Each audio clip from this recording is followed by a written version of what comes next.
Share.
So like we are going to link these three with HTML, with JavaScript and HTML and CSS. So actually what we are going to learn today is nataka tusome kwanza, nataka tujue kwanza what is JavaScript and nini unafaa kujua kwa JavaScript before tuendelee, at least kwa ile website yetu. Before tuingie sasa kwa website, sasa lazima kwanza at least tujue basics za JavaScript. And so JavaScript is wide, actually iko wide sana. So and according to vile watu wanasema, according to news, hakuna mtu ameimaliza kusoma JavaScript. So like unasoma JavaScript kidogo kidogo, ukishaelewa basics unaingia framework, of which framework tuko na React kama umeisikia, tuko na Vue, tuko na Angular, so many. So kwanza before tuingie kwa hiyo frameworks, kwanza lazima tujue JavaScript yenyewe, what it entails, kila kitu, like tuna exhaust kila kitu, and then we will be good to go. So sasa hapa ndio sasa tunaita programming, sasa inaanzia hapa HTML yo that's mimi nasema it's not a programming language, but sasa programming language inaanza kwa JavaScript, because JavaScript kitu unaweza like hii ni kitu unafaa kuelewa kabisa, unaelewa like every step unaelewa, ndio at least kesho, because you will be using this JavaScript in so many ways. Inatumika kwa machine learning, mobile development, yani kila kitu. So at least nataka tujue JavaScript kabisa, make sure kila mtu uivie kabisa JavaScript, and then you will be good to go.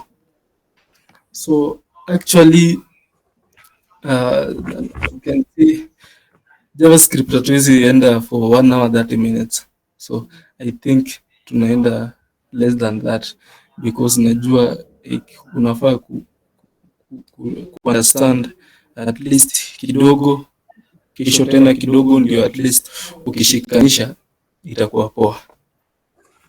And so I think we are ready to start.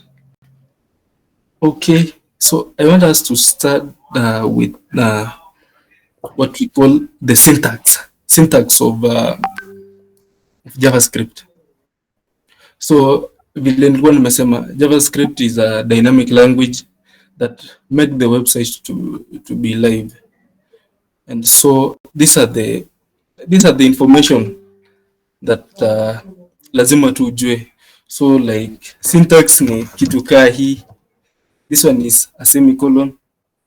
Okay, nataka tu ni name them, then I will show you where like vile una apply. So we have so many things like syntax tu ni ile ya kawaida tu, kuna plus, kuna is equal to, we have this one, we have modulus, like that sijui nita explain aje syntax but, but I hope syntax ni ile like sijui Dalma, sijui unaweza nisaidia kidogo like maana ya syntax. Okay, so to explain further about this JavaScript syntax, of what JavaScript syntax is, you see, like HTML, the way we were doing it is there's a way we write the HTML. The best way of writing HTML. Something should be somewhere, like what should be in the head, what should be in the body, then the body, what are the elements, or how should you arrange the elements. In JavaScript also there's a formula, or there's a way you follow through when you are writing your code.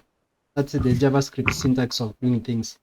And also it will include the things like a semicolon first. Yeah, so semicolon, will you use it or not use it? Sometimes you need to use it, or you do not necessarily need to use it. About the plus, equals, slash, and the modulus, so those are operands in JavaScript. Operands are the ones, the math operands, that is the normal arithmetic things, or side of things. The JavaScript syntax include how you declare, how you write your functions. So kind of yeah, so yeah, just continue from there. Okay. Okay, you'll bear with me like sijai funza but I'll try my best. So okay, actually syntax ni ile like there are some things for a program to run lazima tu engage. So that's kama sasa HTML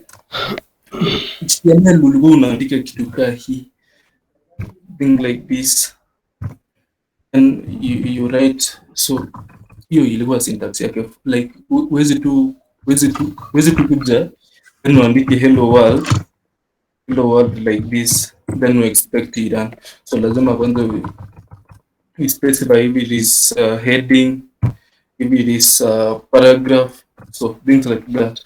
So actually sasa after ushajua syntax so then I want us to tukuje mambo na tuseme operands.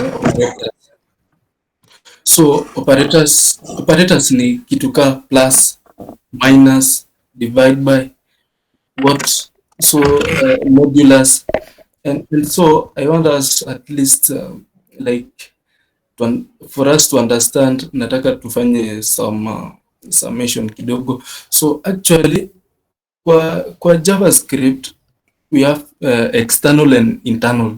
So kwa hapa kwa HTML like and naweza I want us nataka tujue two types of scripts. So we have external which is kidogo tu. So here let's say we have this one is an HTML script. So like HTML file, sorry. So like to run heading hapa seme hello world. So sasa hapa hii ni HTML. So hapa unaweza weka script hapa hivi then so for us to run JavaScript lazima tuweke like we script. So like this one now we can call it internal. Yeah, internal nene. So for external you can create another one here. You see I've created another file which is index.js. So I can link this index na index.html na JS, the way vile link hii index hii CSS na HTML. So here naweza kuja tu nikuja niseme script source src, sorry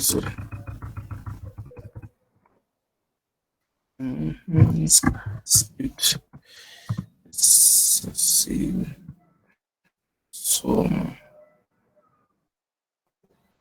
So lazima uclose hapo hivi, then hapa sasa like sasa unataka kulink the HTML na JavaScript, so unakuja kuandika the name of JavaScript which is yenye unataka, which is index.javascript. So utakuwa umelink this HTML file na JavaScript file. So this one hii tunaita external JavaScript. Hii sasa hii within the script here sasa hii ndio tunaita internal. So for this case nataka tutoe kwanza, and so for us to know mambo na syntax, so JavaScript we have what we call variables. So and kwa variables is where you store like una store vitu, that's what we call a variable. So and there are three types of variable. Kuna we can use, kuna inaitwa let, kuna constant, is constant but tunaishotisha hivyo constant, then kuna variable inaitwa var. So and this we use. So here for us to understand JavaScript, tuseme like to understand the nataka tuandika hata some addition 1+1 kwa JavaScript. Yeah, sure. So tunasema let a is equals to, tuseme hata 4, then so naona vile nini ina apply, that this semicolon ina apply kwa JavaScript. So tunakuja tena let b. So but actually JavaScript to some extent ukiweza toa hizi semicolon bado itarun. So let c is equals to let c is equals to a plus b. So you can see how JavaScript is. So you can alert. So this one JavaScript una run kwa browser, actually ina run kwa browser. So like unakuja hapa unasema the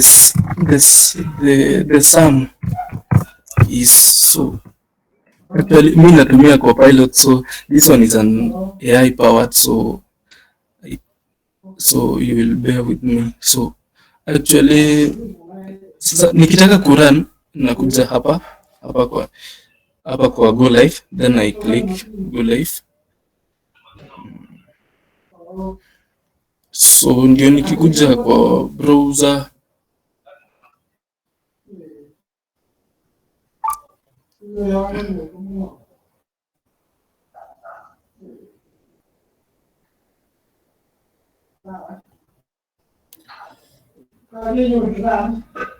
screen yangu inaonekana. Yes, your screen is clear to us. But naona inatoa mira mingi sana. Usijali, that's normal with the Google Meet. Okay, but hapo inaonyesha fiti. Yeah. So wewe mzee haionyeshi bwana. Haionyeshi? Ndio imekuja sasa. Yenye ni 127.0.1 says the sum is 9. So the sum is 9. So actually this one is alert. So you can use alert, you can use console.log.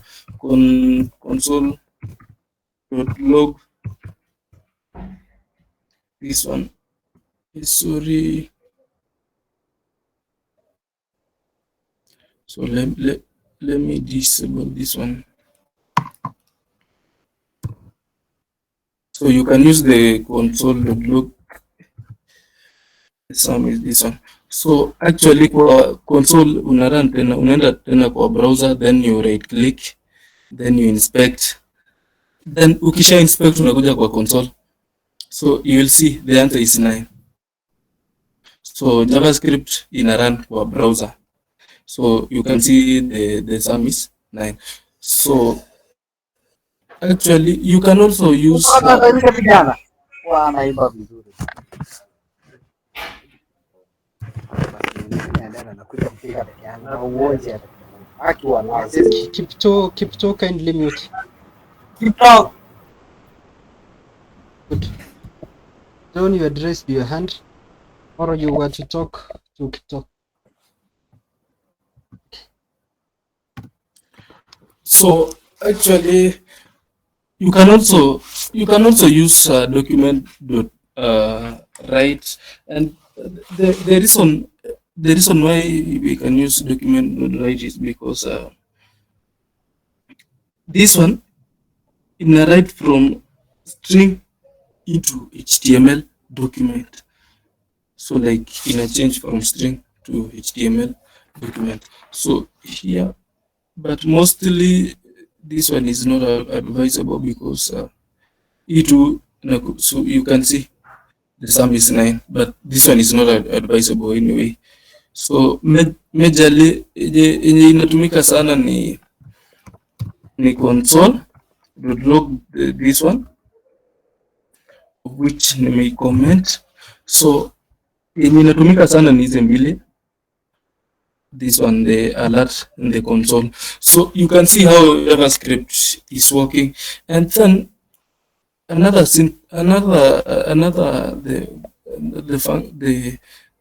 another syntax kwa JavaScript is when you are commenting your text or your file, you can either use these two slashes ama inaitwa nini, hizi vitu mbili, hizi nini, or kama ni long, I think unakuja then una click that star, let's say so you can see the difference between this text here and this one.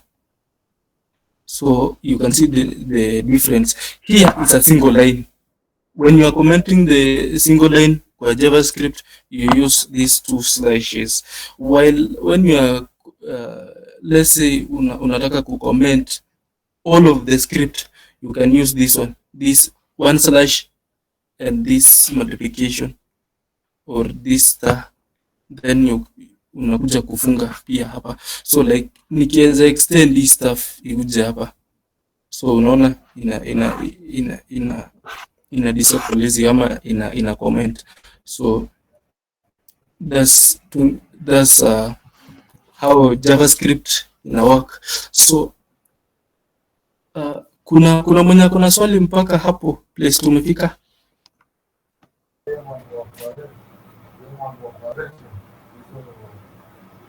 Yes, John. I want to understand if we can say A plus B and then we get the sum of 9. If we can type a word like any word and we see it there, like an alert. Or apart from saying that, can we put an alert and then we put word? Like sijakuelewa. Okay, let me come again.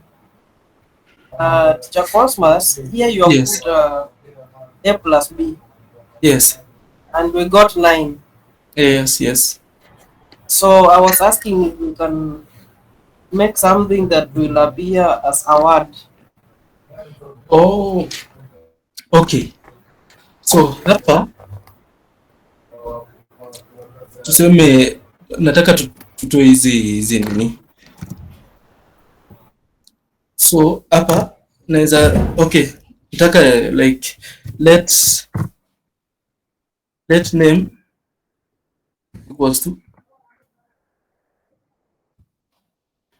hello. Hello John. Hello John. John inaandikwa hivyo yeah. So then naweza kuja kusema alert. Sijui ni vile unamaanisha hivi. Sijui kama unamaanisha hivi. So kidogo, you see when we are initializing the variable, this one uh, so you see here is the variable. So like hii John tumeweka kwa hii iko ndani ya hii name, like sijui like unaona hii name ni mfuko, let's for example ni mfuko, then hii hello John ni pesa. So like unachukua pesa unaweka kwa mfuko, so the same case umechukua hii hello John ukaweka kwa name. So sasa juu sasa hii name ni mfuko, then utakuja ku call this mfuko, then ukisasa like ukiweka mkono kwa mfuko utatoa pesa. So the same case ukicall this name inatoa the kitu yenye iko ndani ya hiyo variable. So okay, let's see, tunaweza refresh. Okay, so unaona inatoa hello John. Sijui ulikuwa unamaanisha hivyo ama bado sijaelewa tena. Okay, so maybe to add on, yeah, amesema ni hivyo. So yeah, alikuwa anaulizia about doing constants or doing the variables as strings. Maybe you could go ahead and show about string concatenation. Concatenation. Concatenation.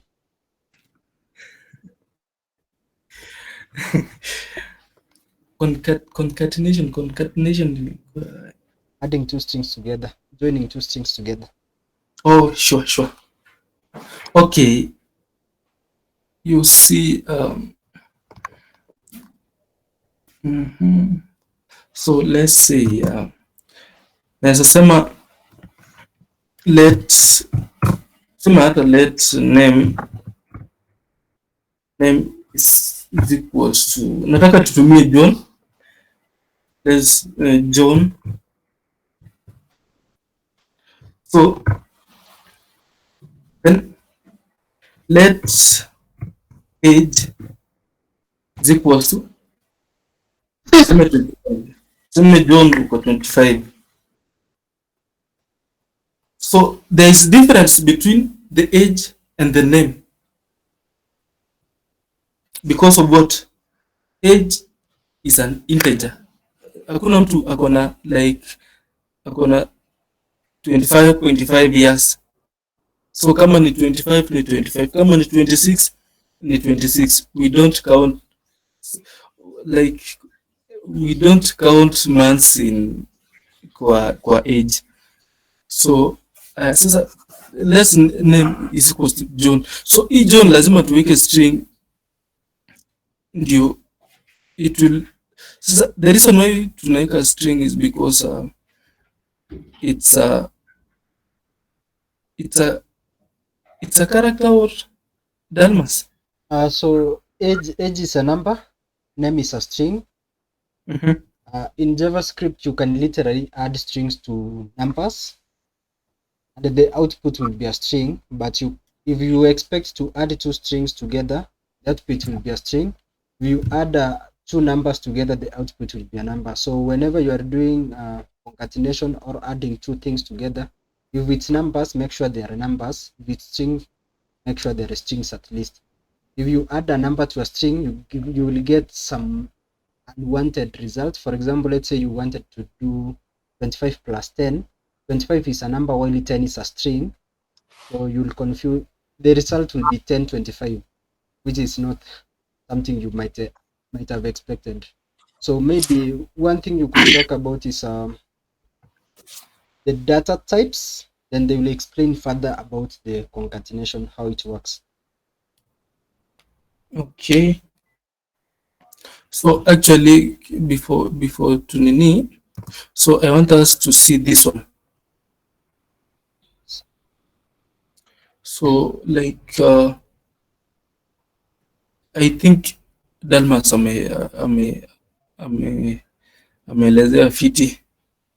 So we have the string, then we have the character. So those are the data types of which tutakuja kulearn tu hapo hivi mbele. So I want us to see this script here. Let name is equals ni John. So John tunaweka ikuwe string, then this one ikuwe let age ikuwe sasa age ni integer.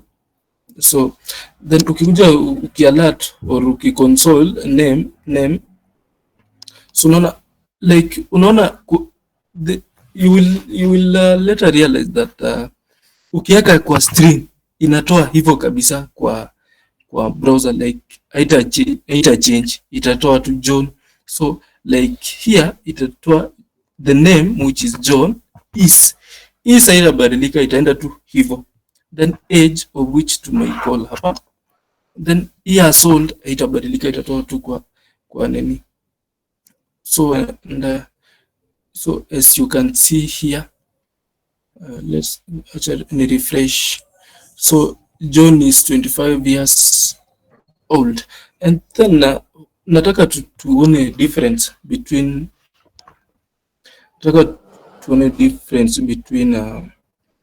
let's sorry nataka tuone difference between, I want you to see the difference here in this script here. So let's say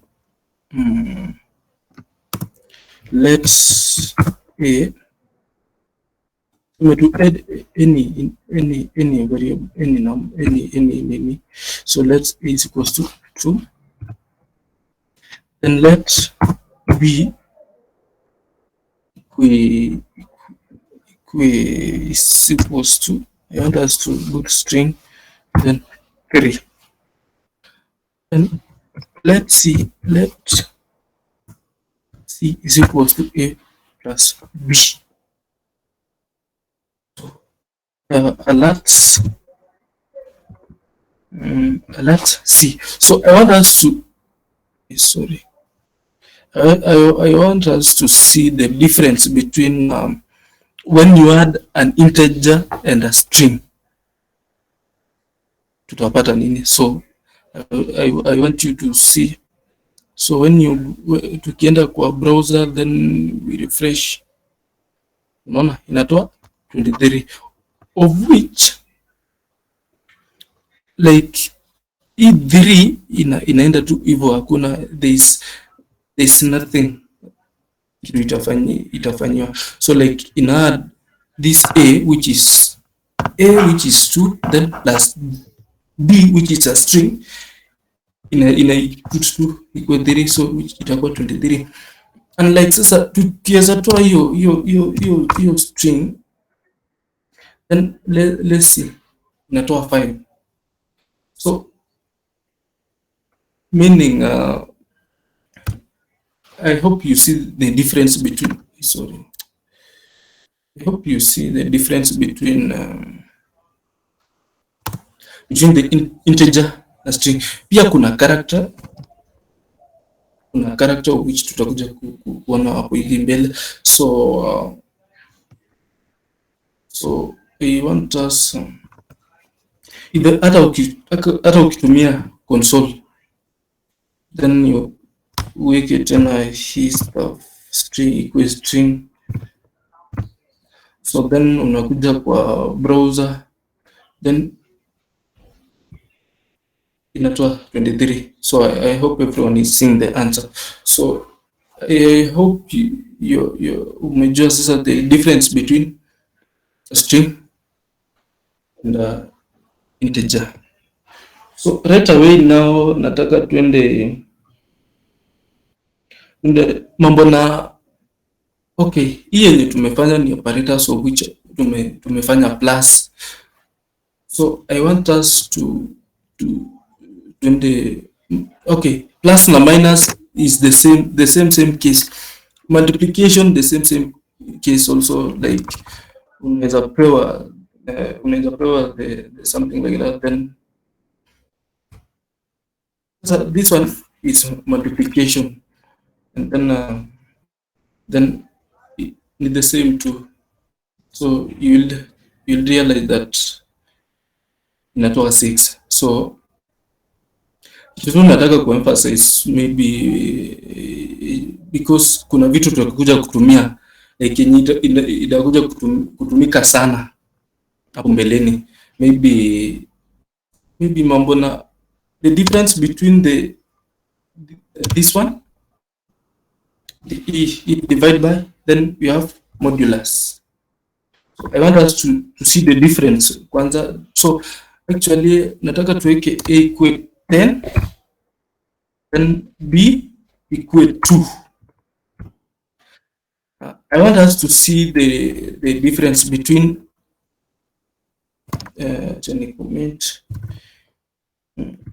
difference between the slash and the modulus. I want us to see difference between these two here. So nataka tuanzie hii slash kwanza, which is divide by. So ukikuja hapa then utapata ni 5. And then the same case nataka tuweke modulus hapa, modulus. So like kwa hii division tumepata answer ni 5. So kwa hii modulus nataka tuone inatoa 0. So for us to understand the difference between this nini, moja inatoa remainder, ingine lazima inatoa 0. So and nataka for us to know, nataka tuweke hapo 3, then let us check the division. So here you'll realize that the answer is 3.3333, and then ukikuja kwa modulus here, that sign, The percentage sign. yeah, tunaita modulus. So inatoa 1. So meaning what? Modulus inatoa the remainder. So because ukidivide 10 divided by 3 inakuwa 3 remainder what? Remainder 1. So that one modulus inatoa hiyo, but sasa divide by inatoa the exact number. Kama like mostly tunatumia kwa modulus mostly tunatumia when we are using the mambo na conditions, so of which tutakuja kuitumia sasa, ndio you will get to know the difference between the two, but wajua tu modulus inatoa remainder. So actually maybe we can go to maybe, okay, you see this is equals this. Sorry, let me comment.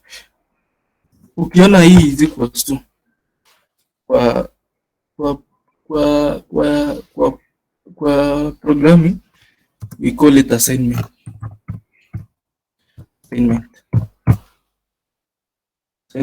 operator.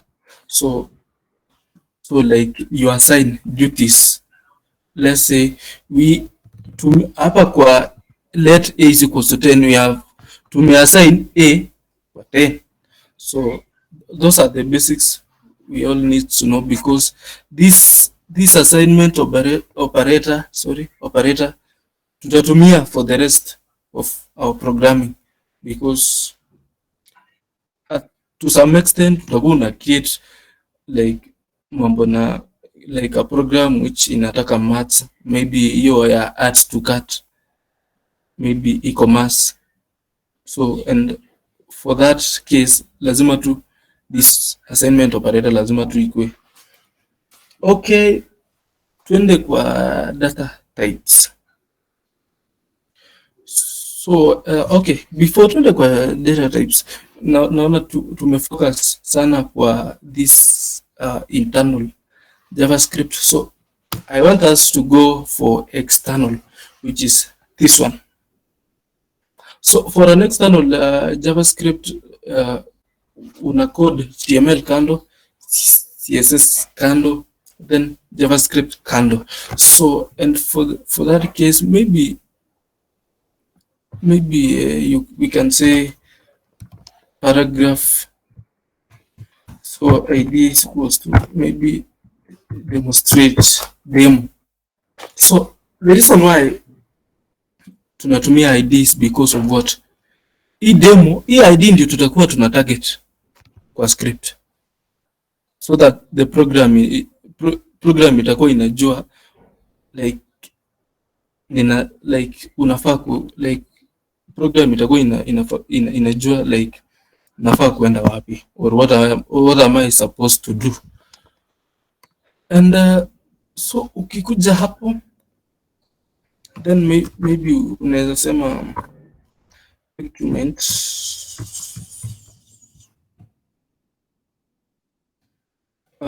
Okay, first kwanza nataka before tuingie hapo, nataka turudi hapa kidogo, nataka tuende kwa control Z. So I want us turudi hapa hivi kidogo ndio tujue vile mtu una target, vile mtu una target ID from the script. So here I want to create a paragraph, then paragraph ID is equals to demonstrate, which is demo. Then hapa tunaweza weka document get element. So get element by ID. So kwanza nitawaeleza the meaning ya hii document get element by ID. What's the meaning? Yeah. So then demo.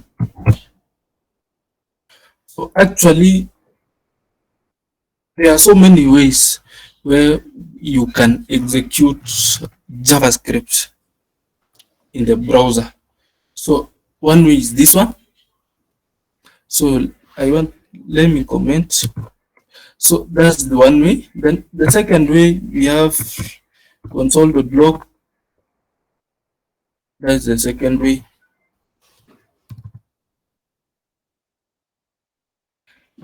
We have alerts. We have document.write. All these things, all these scripts, we are using it to execute JavaScript. So sorry.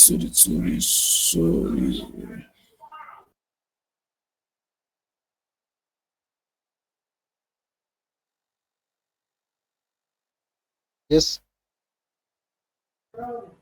Call on you. Okay, so okay, sorry guys.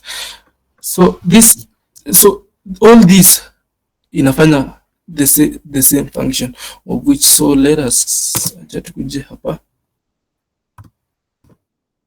So I want us to run this one. So like umeona, like now we have target demo which yenye tumeinitialize hapa hivi. So ndio tunakuja tunaitarget. So vile tumeitarget sasa, tumemwambia nataka useme hello JavaScript. So tunaweza kuja kwa our browser.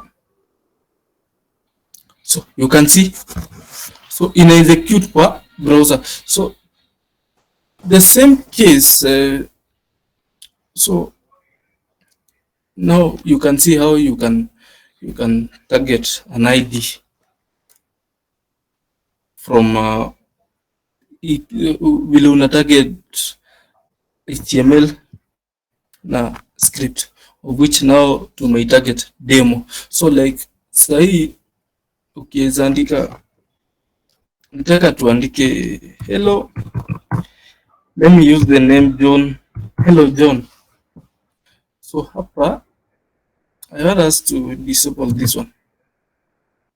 So then tukienda kwa browser inatoa hello John, but sasa I want us to enable the script.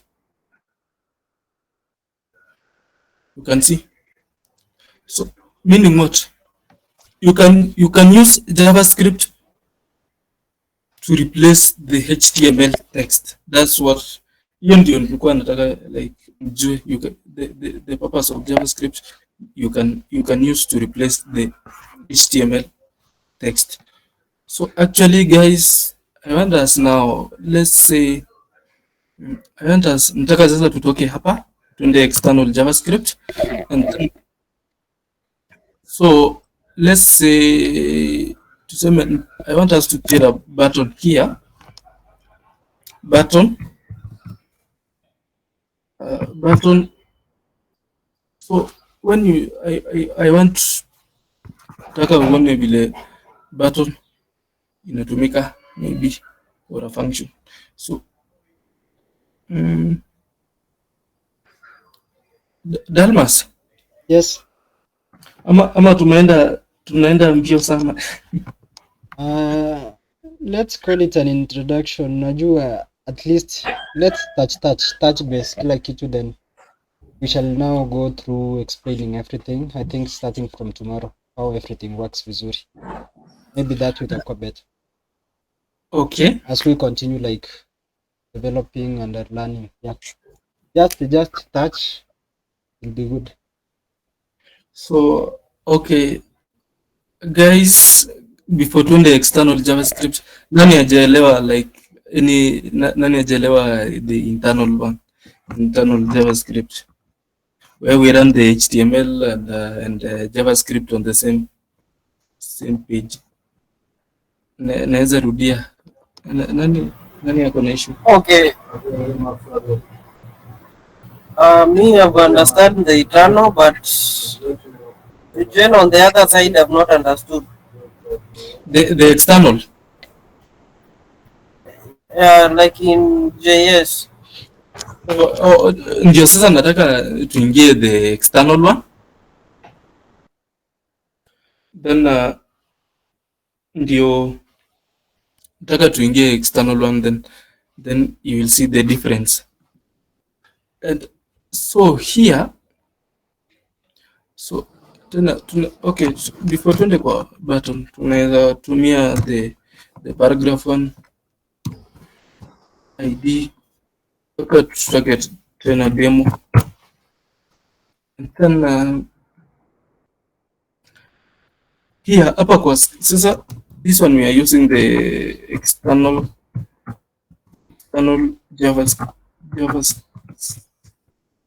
JavaScript file. So I want us to target the HTML file, bearing in mind that hapa ID ni demo. So okay, actually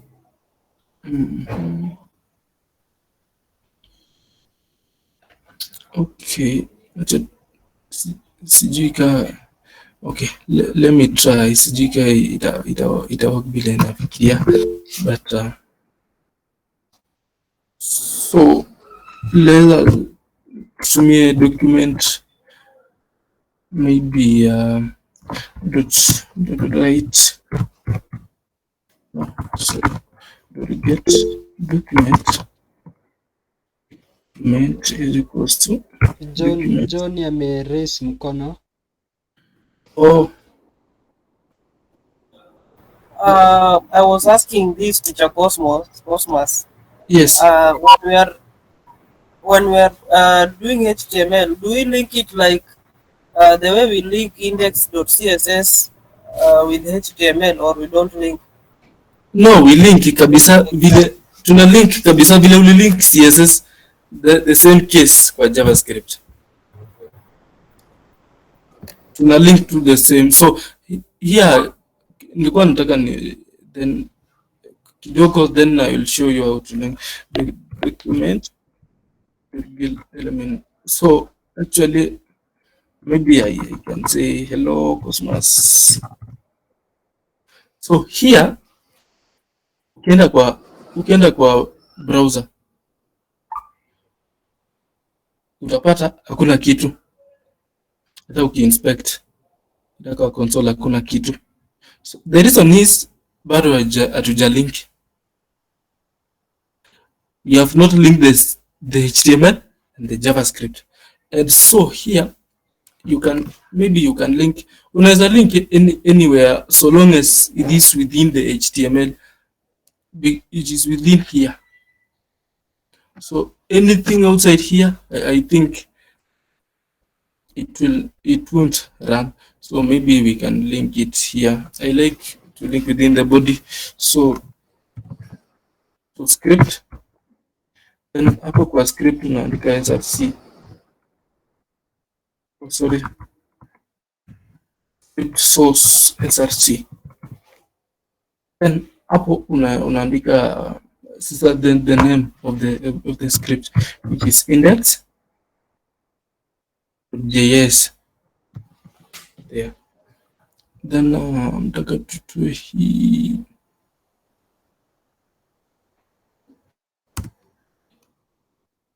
So I want us now to link sasa the script and the HTML. So I want us to see so Yes, so let me quickly give you some heads up. Na mahali yes. uliweka go to your JS file. You did document equals to, so you can delete the first part, document equals to. Okay. Sorry. So document will get element by ID. Okay, I think this one won't work actually.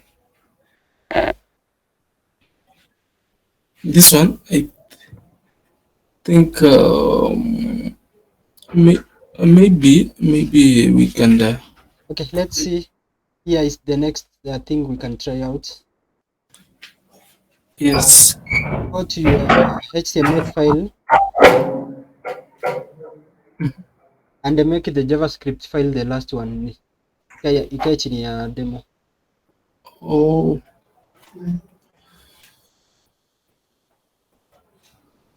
Sometimes inakuanga na mashida zao personal. So let me change document.getElement by ID demo HTML. Yeah, let's see whether that one works.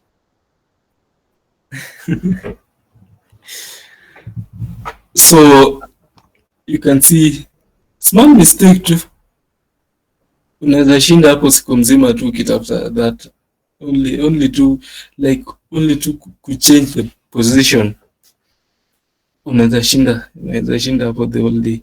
So actually you can see how like in our the same. So the reason why these are most of the people we encourage the external JavaScript is because like itakuwa very easy kujua makosa where the bug is, and then the flow of the script itakuwa haitakuchanganya sana, because one step mistake ukichanganya like JavaScript ikikuchanganya, that's how you will utajua hell. So the reason why tunataka the index ikae tu peke, HTML ikae kando, CSS ikae kando, the JavaScript I can do is to make the code flexible, easy readable, you can easily debug. So okay, maybe we can once nataka to try mambo na maybe button. So button, I want us to see the function.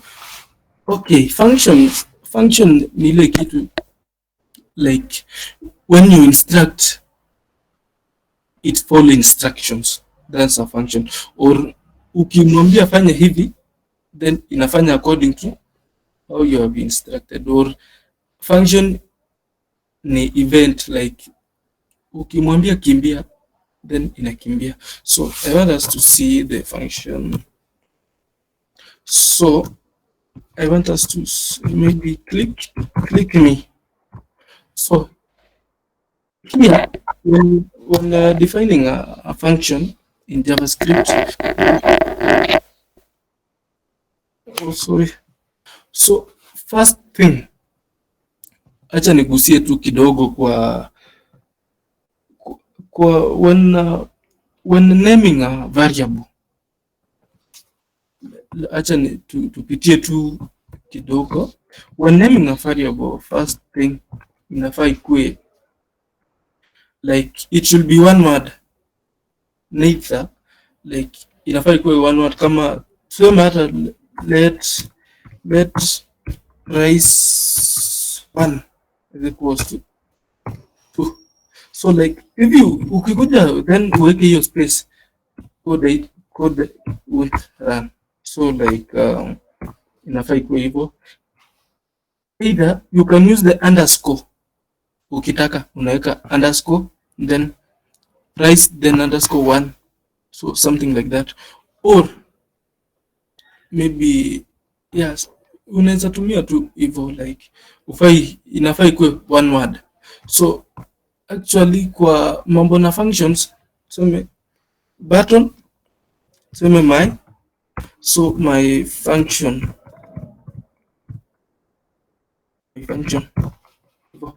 then ukiweka tu these curly braces hizi mbili, then the word ina change inakuwa function. So say that when you call the function ina take event.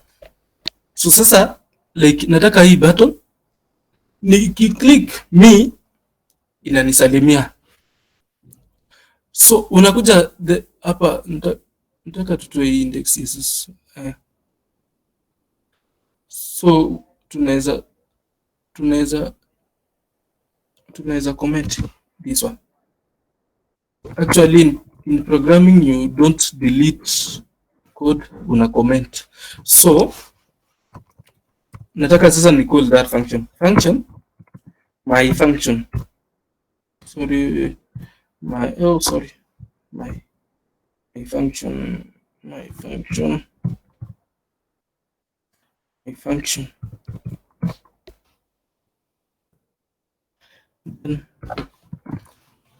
this is where the syntax applies.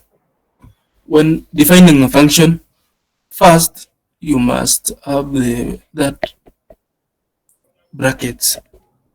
Is it? Yeah, brackets. Then the curly braces. Sasa where the function we call it what? Okay, where the function itakuwa ina run done. So here you can say let's hello cosmos. Then sasa nataka tuende kwa our code. Then oh sorry, kumbe ya kuja hapa. I want okay kwa when okay tukatutue then tukuje hapa click me. I believe you missed something. Twende kwa button, you need to add on click equals to function. Oh sorry. So like nataka nikiclick on click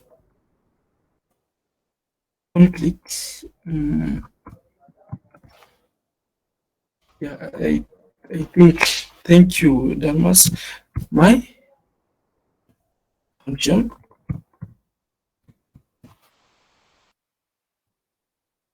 Yeah, I think that is it. Like nimekiambia aka ka button click me, then inanisalimia. So nataka tu check. So ndio hiyo button, nataka sasa hii button inisalimie.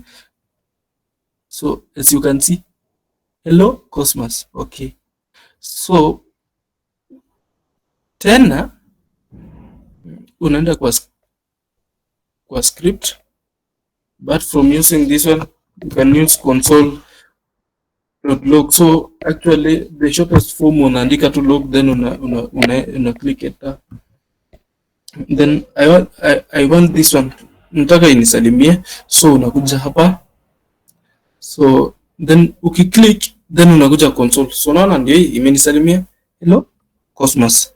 So and sasa this is where now kwa ile sign in na sign up ama when you are creating that form kwa hiyo website ya sign up na login, this is where now JavaScript inaingia, said that no one will be given the authority to kuingia website yako bila kusign in. Hakuna. So tutakuja kuona hiyo. Actually maybe nataka hii nini tuseme, nataka tufanye addition function add, so return 5 plus 6. So like sasa hii function tumename add, so meaning unakuja hapa, unaweza create ni nyingine, unaweza create another button, or we can change this one, we add so that itakuwa ina target. So hapa add, sorry, so tukikuja hapa tukiclick add me, is there any effect? Yeah. There is no effect. Yeah, there won't be an effect.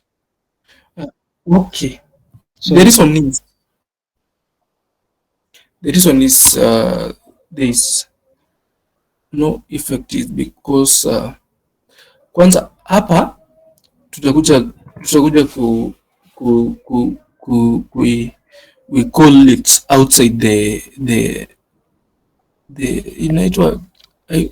inaitwa nini local. We have two types of variables.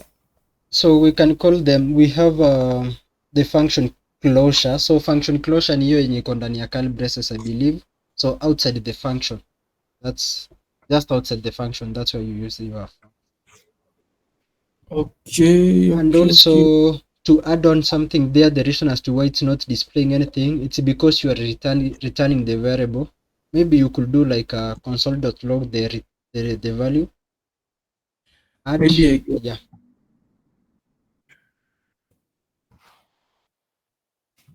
Maybe I can do like this.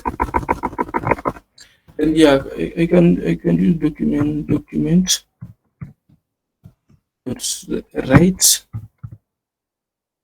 Sorry. Then the function itself. Then now you initialize is 3 math and a 5. So say that okay, no.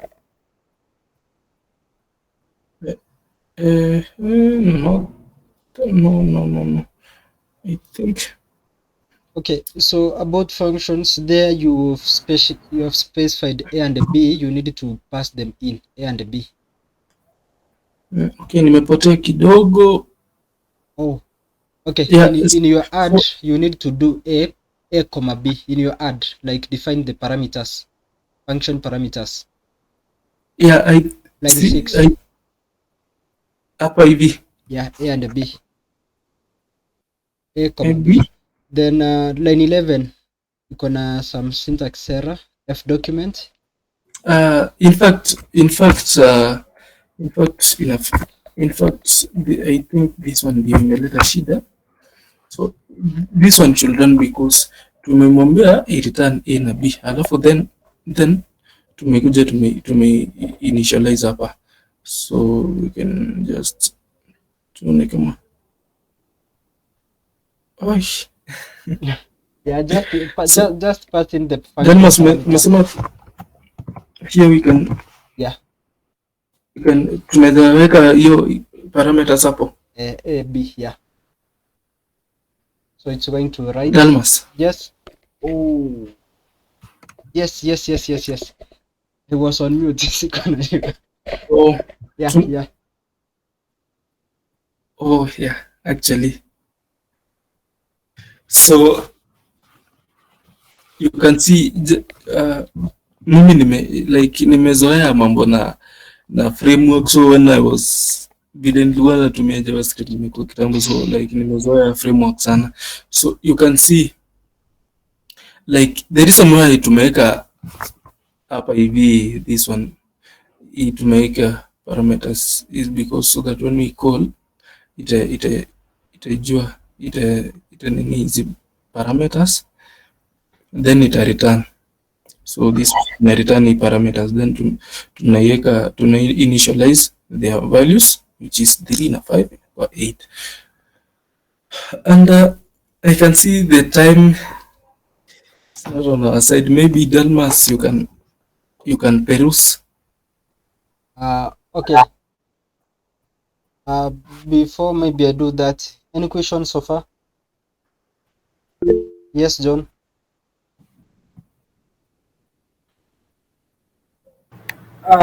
Me, I'm a little bit confused because if we go back to JS and the HTML, yes, I've gotten lost where we don't.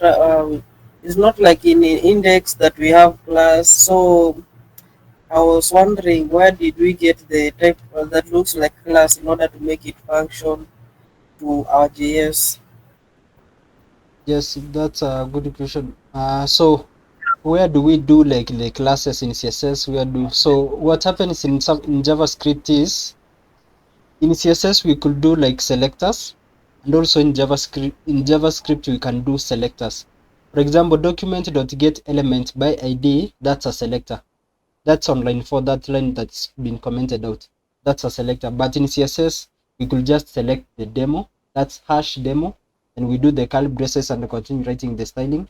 But in JavaScript, if we want to edit demo or change the content of the demo element, the element with ID demo, then we just select it using document.get element by ID demo, then we just set the inner HTML. That's according to line 4. Then line 6, it's called a function, or how we do functions. Functions are critical or are very important in JavaScript because they define the logic of your JavaScript. So let's say you have a function, you want to add 2 numbers, as line 6 specifies. So that 2 numbers, you create a function called add. That's how you define a function. That's the syntax. Function, the function name, then into the brackets you do your parameters. A and B are the parameters, but you are not limited to 2 parameters. You can do even 10 parameters. And then sometimes we don't do you don't have to do all the 10. There's a way that you can do all the 10 in a better way. So A and B are called function parameters. That is, whatever the function takes in, the params, the ingredients of the function. So then we can be able to go ahead and add them together. When we add them together, that's A plus B, that's the normal math arithmetic. So we return that value, return A plus B. You could do let answer or result equals to A plus B, then you return an answer. Functions can return something. For example, in this case, line 7 is returning the value of A plus B. That could be 8 in our case. So And sometimes functions do not return anything. They just like you just write a function, it does its logic, it updates the user interface or it updates the index.html file while it's not returning anything. But this one is returning something. So there are two kinds of functions, not two, but there are several, I believe. So there's this one that returns something. So that's not a void function. And we have a function which is void. A void function is a function that's not returning anything. It's a function that is there to just do some logic behind the scenes doing the workup of. So Cosmos, maybe if you could do like move line 11 to line 8. Delete the return value. And at line 11 do add just Line 11 again. line 10 there, add 35. Oh, and line 8, instead of doing document.write add, just document.write a plus b. Document.write a plus b.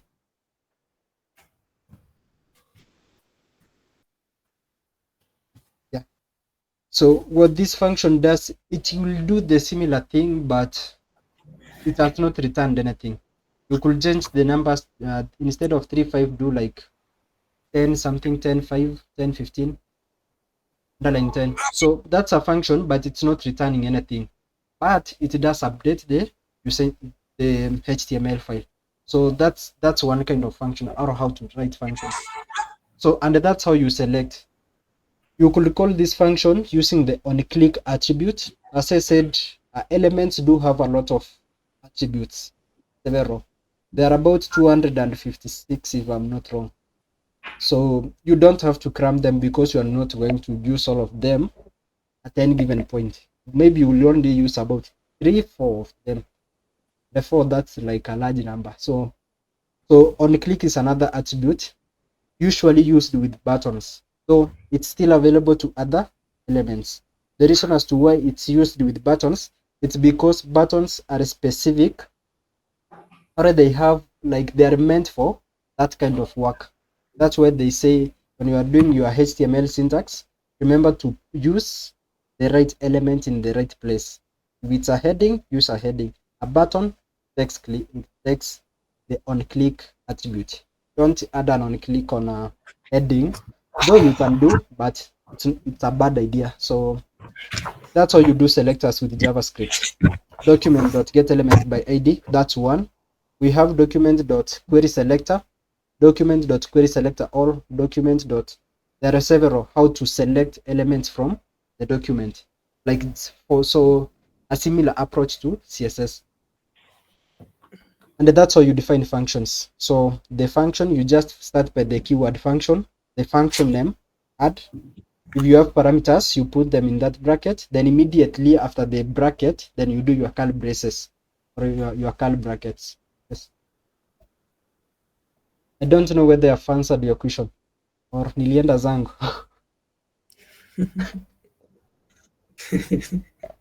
Okay, John, I don't know. Okay, good. So to recap on what Cosmos has gone through today. So today Cosmos covered Dimas. yes. Bwana, hii vitu yote bwana, mimi naogelea bwana. Usijali kwanza, kesho utazielewa.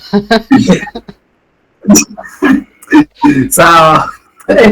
Naogelea vibaya sana bwana. Okay, let me just recap, then tomorrow when we'll start doing practice with them, itakuwa easier, si ndio?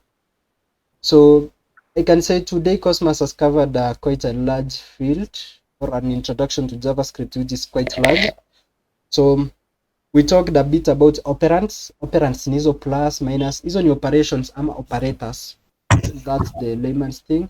But in programming language, in the programming language, plus, minus, divide by, hizo zilikuwa zinaitwa hizo signs, they are called operands. Then after operands, he covered on doing selection from HTML, that's selecting elements from HTML, and also I may cover how to add the on-click attribute or how to use the on-click, and also he has also covered about the a moment, Robin. Let me close it here, and he has also covered how to write functions and how to use functions. So you write function, for example, your function add. How to use it? You call it add with the parameters. That's how you use functions. Yes, I believe I've not left much out. That's all. Don't know. Robin is saying something.